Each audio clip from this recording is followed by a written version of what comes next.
Officially, Hitler is said to have died by suicide in his bunker. But did he really? There is an alternative narrative that proposes a different ending, a daring escape to a secret Nazi military base in Antarctica. In the fourth year of his reign as Führer, Adolf Hitler began to establish his absolute personal authority, asserting direct control over the German military. However, on the verge of World War II, Hitler was also engaging in clandestine activities hidden from the public. He channeled extensive resources into the pursuit of ancient artifacts, believed by him to hold immense power. On December the 17th, the German ship MS Schwabenland set sail on one of these covert missions. Its 33-member crew is said to have included scientists, military specialists, construction workers, and crucial members of the Thule Society, an elite group linked to the Nazis specializing in mysticism and the occult. After 32 days, they arrived at their destination, Antarctica. The Nazis held a deep fascination for ancient civilizations and myths of extinct superior races. They sought the last Arctic homeland, theorized as the origin of the Aryan race. From 1937 to 1939, the Nazis conducted extensive studies of mines and caves across Europe and executed thorough explorations of Antarctica in search of an elusive gateway around the South Pole, rumored to be a portal to the underworld. So the area of Antarctica they went to was New Schwabenland. Allegedly, it was here that the Nazis were able to connect with the superhumans residing in the mythical Rainbow City beneath the ice of Antarctica. There they established a military outpost named New Swabia, intended to shelter secret Vril technologies and facilitate their further development. It is speculated that a submarine base was constructed on site, and an extensive underground facility was developed within Mügli-Hoffmann Mountain around 1942 to 1943. This project was named Base 211. The area surrounding Base 211 abounded with warm mineral springs and rich iron ore deposits, and access to the facility was through an underground passage, linking the entrance to the base with the submarines. Throughout World War II, and particularly in its latter half, German submarines regularly navigated routes to the South Atlantic, Antarctica, and South America, following predetermined trajectories to evade potential obstacles. This might explain why the Allied command didn't pay attention to them. The Germans also operated weather stations on desolate islands between South America's tip and the polar continent, as well as weather buoys in Antarctic waters.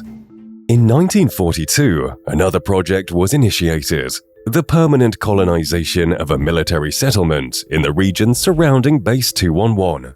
Over 10,000 Aryan women and roughly 3,000 soldiers aged 17 to 24 were chosen for this purpose.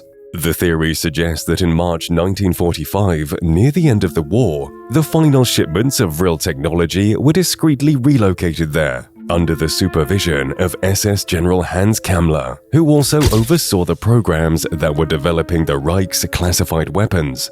We know that the Nazis searched for ancient artifacts globally, including Antarctica. The Thule Society, seeing themselves as mystics and mediums, purportedly communicated with beings who claimed to be either extraterrestrial or from an earthbound civilization. They supposedly got a lot of information about advanced spacecraft and flying saucers from these beings, teaching the Nazi Party about the potential presence of an ancient civilization or bases in Antarctica equipped with cutting-edge technology. Hitler and the Nazis held a particular interest in Antarctica, believing that something significant was hidden beneath its ice. Upon arriving in Antarctica, they reportedly discovered huge cities featuring advanced infrastructure and technology, with structures both on the surface and deep underground. Beyond its cities and technology, the Nazis purportedly unearthed something else in Antarctica. In 1939, a German expedition to Antarctica allegedly made a surprising discovery: the Elat Lithium plates. In 1938 to 1939, Alfred Richer, captain of the research ship Schwabenland, led the German Atlantic expedition, during which about 600,000 square kilometers were mapped. In the expedition's second year, Richer reportedly discovered an entrance to the inland. But why were the Nazis and Hitler himself so intrigued by the ancient origins of humanity? It is known that Hitler was surrounded by people who believed in extraterrestrials and ancient advanced civilizations. Hitler was obsessed with ancient mythologies, he was obsessed with the occult, and above all, he was obsessed with acquiring knowledge. One of the key advisory bodies to the Nazi leadership was the secretive Thule Society. Founded in Berlin in 1921 by Professor Karl Haushofer, the director of the Institute of Geopolitics at the University of Munich, this society was closely linked to Rudolf Hess, a student of Haushofer and a friend of Hitler. When Hess and Hitler were imprisoned after the failed Munich coup in 1923, Haushofer frequently visited them, leading to endless discussions about the mysterious phenomenon of Vril and potential extraterrestrial contacts. The Thule Society was named after an energy form Vril from the 19th century science fiction novel The Power of the Coming Race by Edward Bulwer Lytton. In the book, Bulwer Lytton portrays a dominant race with a mastery over a mystical energy named Vril. Bulwer Lytton, a member of the secretive Hermetic Order of the Golden Dawn, likely used his esoteric knowledge to craft the novel and present his insights in a form understandable only to those with similar knowledge. The novel describes Vril energy as stemming from the Black Sun, an enormous orb of primordial matter that can only exist in the Earth's core. The Black Sun provides light to an underground civilization and is worshipped as a divine symbol. The Thule Society adopted this energy's name, equating it to the Sanskrit term prana, representing universal life force. According to the society, this energy could power machines and devices, and they aimed to use it for disc-shaped ships. They thought they could harness this energy because they were descendants of aliens from the solar system Aldebaran, who came to Earth in the distant past. These aliens, known as Aryans, were believed to be the superior race on Earth, descending from an ancient extraterrestrial civilization.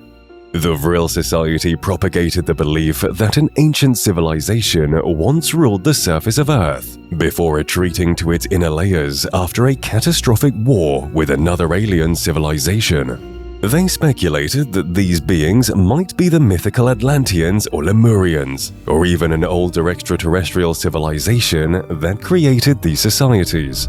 Advocates of Vril power suggested that the world as we know it will undergo drastic changes when the Masters return to the surface. Those unable to harness the Vril power will become enslaved, and the power can only be harnessed through deep inner concentration. This method was believed to have been inherited from the ancient Atlanteans, and its proper application should reactivate the power that is deeply embedded in every true Aryan. That was, in part, the justification of the Nazi political party to consolidate Aryan supremacy on planet Earth. The Vril organization gained momentum and popularity, with more members embracing the belief in Vril power as the key to self-mastery and dominance over others and the world. Many members of the Thule Society were also part of another secret organization, the Thule Society, and both societies shared overlapping ideologies and members, including the founding of the Nazi Party. The Thule Society's primary goal was to discover the origin of the Aryan race. Ancient Greek and Roman geographers placed Thule in the far north, today's Scandinavia, but modern mystics suggest it was a lost ancient state in the northernmost regions near Greenland and Iceland. The inhabitants of Thule, described as tall, blonde, and blue-eyed, were said to have originated from the constellation Aldebaran. After settling below the Himalayas, in a region known as Agartha, legends tell of a disastrous war, followed by earthquakes and pole shifts that would wipe out 2/3 of Earth's population. After these cataclysms, surviving humanity would unite with races from within the Earth, ushering in a golden age. There are claims that the Vril Society, the inner circle of the Thule Society, collaborated with the American government post-World War II.